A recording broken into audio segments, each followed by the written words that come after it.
Cartoon kids. இதை பாரு பாப்பா, ஊருக்குள்ள பேய் அலையுதுன்னு சொல்கிறாங்க. இல்லை, எங்கேயுமே போயிடாத, அப்புறம் உன் மேலே வந்து பிடிச்சிக்கிடும். அது எல்லாத்தையுமே பிடிச்சி கொண்டு போய் சாப்பிடுதான். அதனால் வெளியில் போயிடாத, புரியுதா?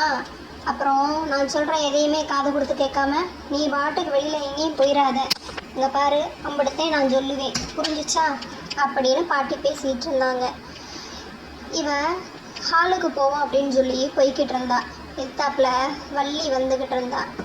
வள்ளியை கூப்பிட்டு, பாட்டியம்மா இங்கே பாரு வள்ளி, ஊருக்குள்ளே பேய் சுற்றுதுன்னு சொல்கிறாங்க. அதனால் இவளை வெளியில் போகாமல் பார்த்துக்கோ, புரியுதா?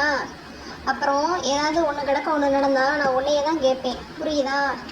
சரி பாட்டியம்மா அப்படின்னு சொல்கிறா. எங்கேயுமே போகாமல் பார்த்துக்க வேண்டியது நம்ம கடமை தான் அப்படின்னு நினச்சிட்டு ஹாலில் எல்லோரும் உட்காந்துருக்காங்க. அப்போது ஊரில் இருந்து எல்லோரும் இந்த அம்மாவை பார்க்க வர்றாங்க. வந்தவங்க, பாட்டியம்மா ஊருக்குள்ளே பேயோட ஆட்டம் ரொம்ப அகோரமாக இருக்குது, எங்களால் என்ன செய்யன்னே தெரியலை, நீங்கள் தான் ஏதாவது எங்களுக்கு உதவி பண்ணணும். கோயிலில் பூஜை நடத்தணும்னு சொல்லியிருக்காங்க.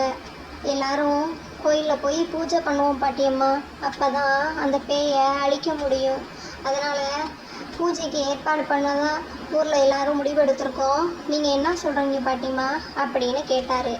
அதுக்கு என்ன தம்பி, தாராளமாக பண்ணலாம். அந்த பேயை அப்படியே அழிச்சாதான் நம்மெல்லாம் நிம்மதியாக வாழ முடியும். அதுதான் நம்ம எல்லாருக்குமே வேணும் அப்படின்னு பாட்டியம்மாவும் சொன்னாங்க. அதுக்கப்புறம் பாட்டியம்மாவோட பேத்தி, கோயிலில் வேணாம் பாட்டியம்மா, நம்ம வீட்டிலையே பூஜைக்கு ஏற்பாடு பண்ணலாம் அப்படின்னு ஐடியா சொல்லிச்சு. அதுவும் சரியான முடிவு தான். நம்ம வீட்டிலையே பூஜையை வச்சுக்கலாம், பெரிய பூஜையாக வச்சு அந்த பேயை அழிச்சிடலாம். ஊர் மக்கள் எல்லாத்தையும் நம்ம வீட்டுக்கு வர சொல்லி இந்த பூஜையை நடத்துவோம். உடனே நான் ஏற்பாடு பண்ணுறேன் அப்படின்னு சொல்லி பாட்டியம்மா பேசிகிட்டு இருந்தாங்க. அவங்களோட பேத்தியும் இதுக்கு சம்மதம் தெரிவித்தாங்க. ஊரில் உள்ள எல்லாருமே இதுக்கு சம்மதம் தெரிவித்தாங்க.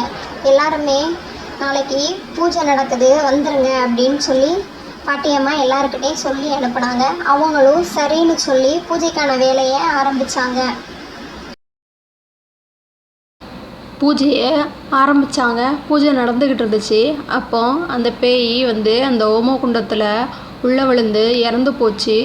அதுக்கப்புறம் ஊர் மக்கள் எல்லாருமே நிம்மதியாகவும் சந்தோஷமாகவும் வாழ்ந்தாங்க.